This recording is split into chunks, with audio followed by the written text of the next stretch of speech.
So Melda, thanks for joining us today. We're going to be talking all things agentic AI, which I know is a hot topic for the whole of Candid Commerce, but definitely for you in your role. So yeah, it'd be great to just get a little intro from you in terms of your position now and your views on it.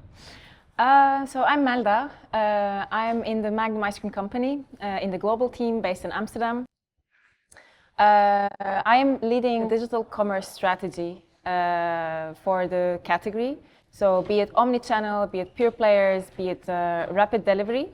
It's our growth driver as a business. So we're trying to shape up our strategy to make it future fit with all the recent developments in the industry. It's a constant, update in our ecosystem. So we need to make sure that we're ready from day one into all the new developments happening in this space.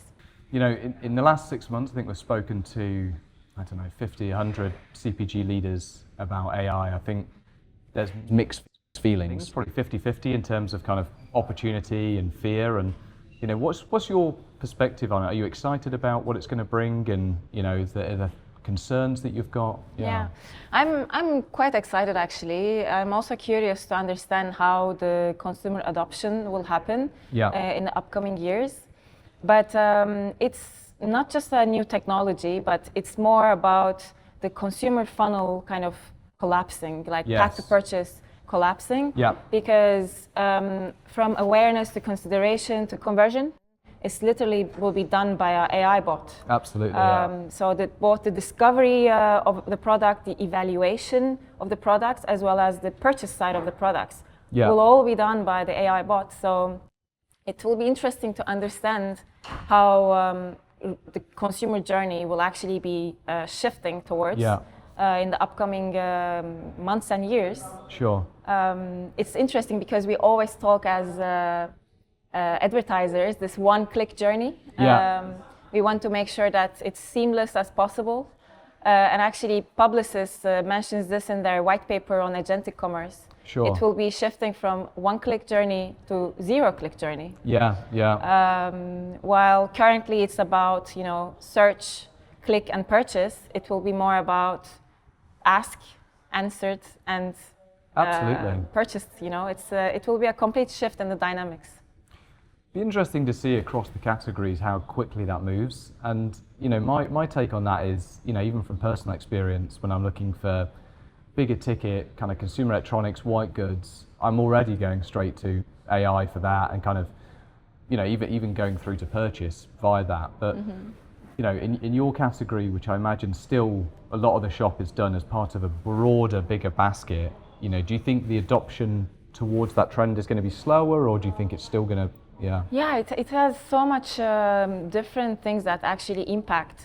First one is the technological aspect of it, the back end of it, because currently the agentic commerce in the LLMs, they only allow single item shopping. Sure. So they won't be able to, consumers are currently unable to do a full basket shopping. Yeah.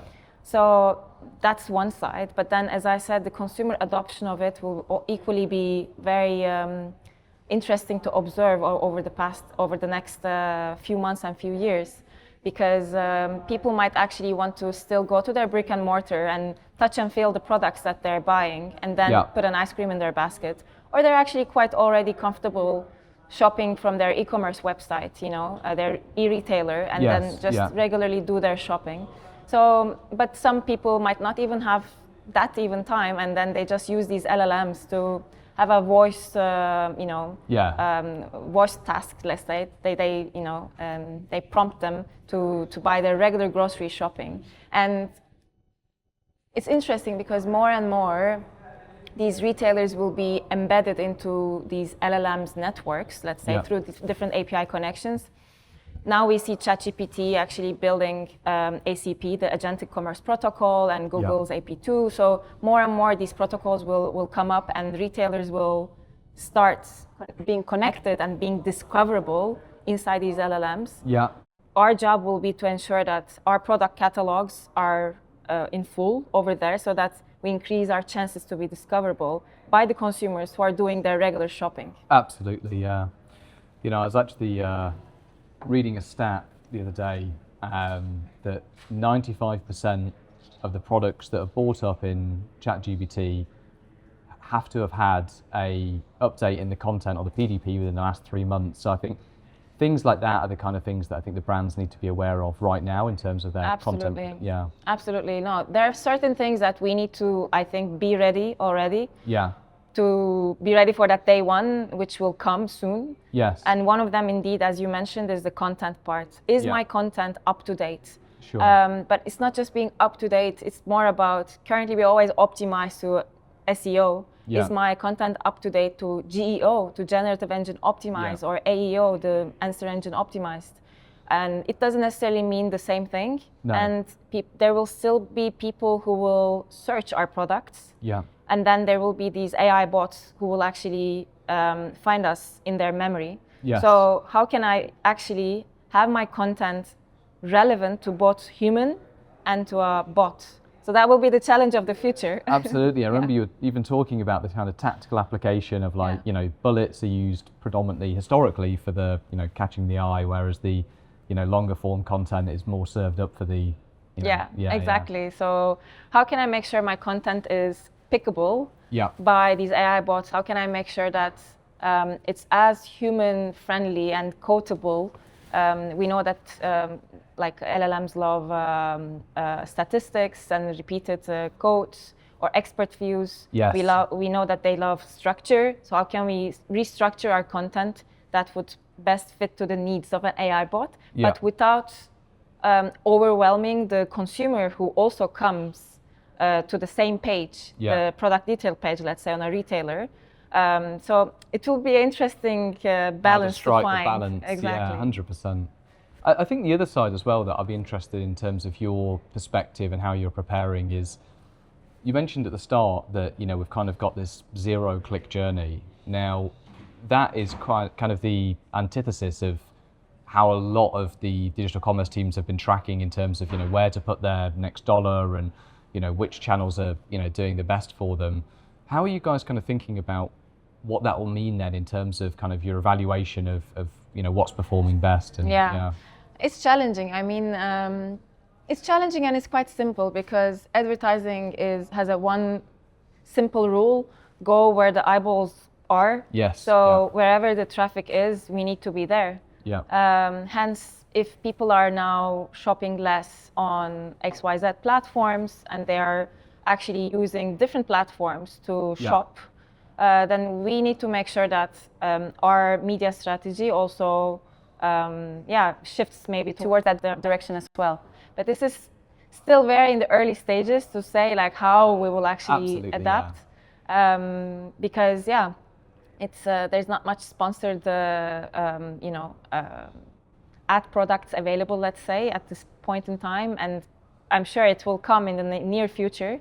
And for sure, we need to have keep a close eye to it to make sure that we're still future fit and 100%. Reach the consumers at the right time, at the right place, whenever they're searching or their AI bot is searching for us. Yeah, I think it'll open up different avenues and channels as well, because even things, my understanding is that even ChatGPT and a lot of the big platforms love the user reviews, and Reddit has become absolutely. You can see from their stock price how much this is already impacting them. It would be very interesting to see how brands start to actually try and leverage that and penetrate more in those channels. And I guess we don't know where we're going to be in 12 months. Exactly. It will definitely change our earned media strategy. Yeah. How can the role of UGC, the user generated content, will actually evolve further. It won't just be, our regular job to be done, but actually it will also be feeding into the discoverability of the product by these LLMs. The objective of earned content would indeed be changing and evolving. Sure. Yeah. Good. Well, from my side, one of the things that I'd love to give to the audience is kind of, as you say, it's kind of aspects of it are probably a little bit too early to kind of say, look, this is the playbook. And I think anyone that says they've got the playbook is, I won't say, but I think... there's not a playground to write a playbook on yet. Exactly. And there's not enough experience and it's changing too fast. But so I think we've spoken a lot about the here and now, and a lot of the topics that are going to be brought up today in terms of, well, I mean, we've got retail media leaders, retail media providers, digital shelf leaders and providers. I think there's a lot there in terms of what does this mean now in terms of tracking, as we're saying, kind of ad spend, but what's the other exciting stuff that's coming? What's your view on the more futuristic trends? Yeah, it's very exciting because we're currently seeing a lot of also retailers creating their own AI bots like Walmart Sparky, Target Ask Target or Ask Instacart. And even over there, we're seeing that consumers are now asking for like dinner recipe suggestions. And with one click, they're actually filling all their baskets with the specific ingredients that dinner requires. So that's super amazing, and I would love to see more and more of this in the future. But if you go a little bit more crazier, we now know that humanoids are being launched. 1X Technologies just launched Neo. Tesla bot is being launched by Elon Musk in 2026. So sooner or later, humanoids will be part of our life. And when you think about it, maybe one day our humanoid will be opening our fridge and checking all the products we have in stock. What is going low? What is what I can actually buy more? And then it will autonomously will be proposing me my shopping list. And will be purchasing with my credit card that is already embedded in the system. Or if you think about it a bit more crazier, a humanoid will actually go for a walk outside to the brick and mortar because I need it now and I can't wait for the next day delivery to happen. So maybe we'll be seeing these humanoids walking around on the streets, and maybe the whole in-store layout of brick and mortars might be redesigned to actually accommodate both humans and humanoids. Maybe there will be a separate checkout for humanoids. Like a cycle lane for humanoids. It's really a little bit scary when you think about it, but let's see what's going to happen. I'll be interested to see how that takes off. And the only reason I say that is that from personal experience, I remember in probably about 2010, when the Google Glass was first, I was like telling all of my colleagues at the time, this is going to redefine kind of AR and everything else. But it was a bit of a flop, to be honest with you. And I think part of that was just people, because I think this kind of transcends just commerce, right? I think when you get into the physical world, you're thinking about cultural trends, as you say, even practicalities of shopping lanes and stuff. What's your perspective? Do you think this will slowly roll out? Do you think that once Tesla and everyone else have kind of got their solutions, or is it the unknown? We don't know. It's quite unknown because it's again all about the consumer pool. Humanoids might be a bit of a people might be thinking it as a bit of a threat because it looks exactly like them. Oh, massively. It's not your little bot that goes around the house cleaning the house for you. It's quite a capable bot that can do everything for you. So I think it's all about the adoption. I mean, back in time, back in 2000 in the US, 1/4 of consumers, they thought they would never have a mobile phone. They would never want to have a mobile phone. Or what was the stats again? 80% of the consumers in the US, I think they were saying that they would never shop online back in time, 25 years ago. And look where we're now. I know. So it's quite interesting. Maybe now people might be a bit reluctant to actually, have a whole humanoid. It might be expensive, it might be scary, it might be just too much interfering into their personal life. But who knows in the next 25 years what will happen. And I think as well, because there will be a steady rollout. I think even if I think about kind of groceries and FMCG, I think one of the areas I imagine this will happen, if I think about US retail, you've still got massive field teams that are going around doing the packing, the replenishment. I could see that being an area where, and then I think as people become more accustomed to seeing it and price points become more manageable, I think, it is the pinnacle of kind of where we're going at the minute. It's all about getting used to it. 100%. Now it's quite niche, but one day it might be mass, and then it will be just a new normal. Yes. Great. Well, look, I think some great topics here in terms of kind of things to focus on today, or not even focus on. I think just to consider, because again, as we said, I don't think anyone's got the playbook for this, but things that should be front of mind. A little bit about where we're going next. if there was a couple of key takeaways, Yeah. From your experience and the things that you guys are doing at the Magnum Ice Cream Company, Yeah. what would they be for brand leaders or even retail leaders? Yeah. Yeah, I think few things. So first of all, it's a ever-changing space. So any leader should be actually watching out constantly on what's next. That's for sure. Yeah. But immediate next actions would be look at your content strategy. Yeah. How does it look like both on your brand.coms, your retailer.coms, your PDPs? How are they really discoverable by LLMs? Really look at your content strategy. I think the second one would be monitor where you are at in terms of your share of voice in these LLMs.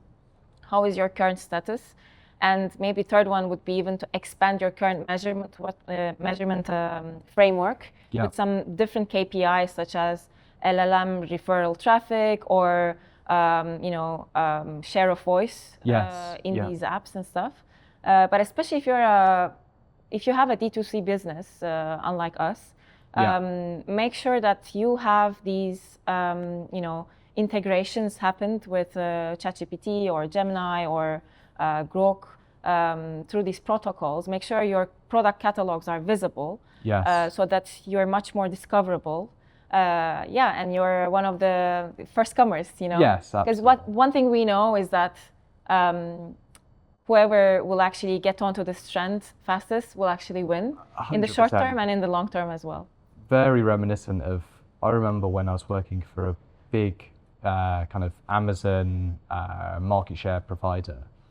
We were looking at some category analysis of the brands or the categories that had adopted it early and how they were performing. And then, in terms of the leaders in certain categories where I think they'd always perceived Amazon to, lower, if we're talking about the biggest fashion labels in the world, had been very slow to adapt.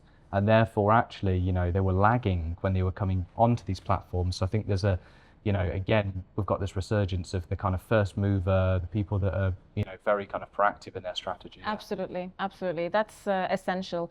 I think one thing not to do is to wait until this ecosystem gets matured and then you hop onto the trend.